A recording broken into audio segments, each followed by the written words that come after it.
Hello दोस्तों, मैं Aryan Shukla, business advisor and founder online business workshop. मित्रों, हम बात कर रहे हैं रीजन ऑफ सक्सेस की।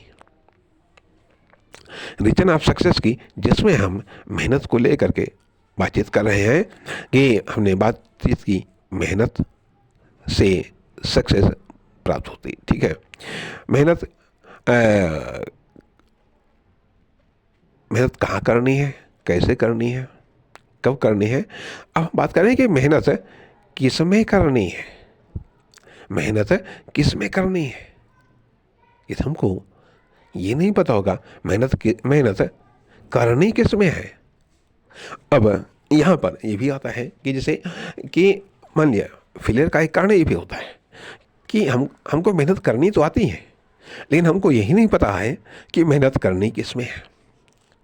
या जब मेहनत हमको ये नहीं पता होता है कि मेहनत करनी किस में है, तो हम उसमें मेहनत करते रहते हैं जिसमें मेहनत हमको करनी नहीं होती है।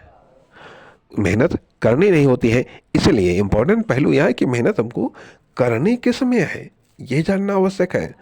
तभी हम कामयाब हो सकते हैं, तभी हम सक्सेस हो सकते हैं, जब हमको ये पता होता है कि मेहनत करनी किस में है।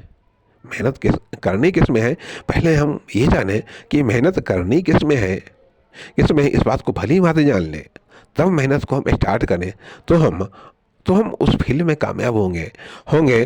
और जिसके कारण जब हमको ये पता चल जाएगा कि मेहनत हमें करनी किस में है, तो हम बहुत सारे उन सेक्टरों में मेहनत करने से बच जाएंगे जहाँ पर हमारे लिए मेहनत का कोई मूल्य नहीं है। ये जहाँ पर ये जिसमें हम सफल नहीं होना चाहते हैं। तो कभी कभी ऐसा भी होता है कि असफलता का एक कारण ये भी होता है कि हम उन सेक्टरों में सफल हो जाते हैं कि हमको ये पता नहीं होता कि मेहनत हमको करनी कहाँ है। तो परिणाम हम उन सेक्टरों में मेहनत करने लगते हैं और मेहनत करके उन सेक्टरों में कामयाब हो जाते हैं जिन सेक्टरों में हम कामयाब नहीं होना चाहते हैं।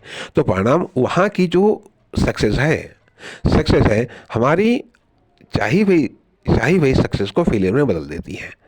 अर्थात एक सेक्टर की सक्सेस है दूसरे सेक्टर के लिए या दूसरे सेक्टर में असफलता को जनरेट कर देती है।